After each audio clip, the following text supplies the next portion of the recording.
the only driver to have ever won this 3 times. 4 times would be something that would go down in the history books, I would think, forever. I don't think anybody could possibly do that. One of the things that has happened, looking back through your record, is that you have never captured this title on a New South Wales track. Can this be the very first time you can do it in New South Wales? That's a very good question, and I'd like to think so. I've got a good chance. I think I know this track fairly well. I've raced here quite often, and I think on a 50-lapper this little car is capable of doing it, and I've just got to drive it that way. One question I must ask you: we have 3 semi-finals, and then we have the 15 one-lap times against the clock. Can you put yourself in a good enough grid position against the clock to be able to pit yourself against quick drivers who will start from the front of the 50-lapper? I think I've got a very good chance to get myself in a good position. I've got a good little car that can handle the wet as well as the dry, and I think it's going to be hard for everybody. So I think we're all at the same disadvantage or advantage, whatever you like to call it, to put in a good time. I made a comment last night, and correct me if I'm wrong, but you tended to drive just to qualify last night. You didn't seem to want to push yourself to any great extent. Was that your tactic going into tonight's racing, just to qualify for tonight's semi-finals and now go for broke tonight?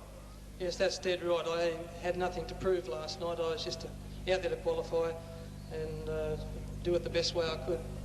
Grenville Anderson, may I wish you the very best of luck in your defence of the Australian #1 title. At the end of the evening, perhaps it might be another list of that very, very impressive list you've got written on the front of your car. Nerves start to tingle a little bit. Let you get back to the pits, settle yourself down for the opening semi-finals, and the best of luck to you. Thank you. Anderson, the defending Australian champion, the best of luck in the... Not in it at all. Oh, there's trouble for Hardy. There is trouble for Hardy. And watch it, fellas. Oh, match driving. Bad luck, Grenville. Oh, what bad luck. Oh, boy.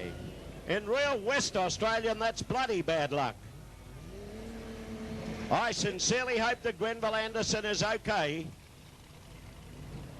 You could see Hardy getting into bother coming down the straightaway. He just couldn't pull on enough correction there. But Grenville is out and okay. Great stuff. Tremendous stuff. You've had all possible excitement that can be packed into an event here today. And that certainly puts paid to the chances of the Australian title holder, Grenville Anderson. But we have no mugs at the top, Rod. A wave to the fans to acknowledge that he's okay. There are no mugs at the top, and Grenville Anderson is A-OK. Disappointed, sure, but he's not showing that disappointment. No wild throwing down of helmets, no kicking and bashing cars or venting feelings to other drivers. No mugs at the top.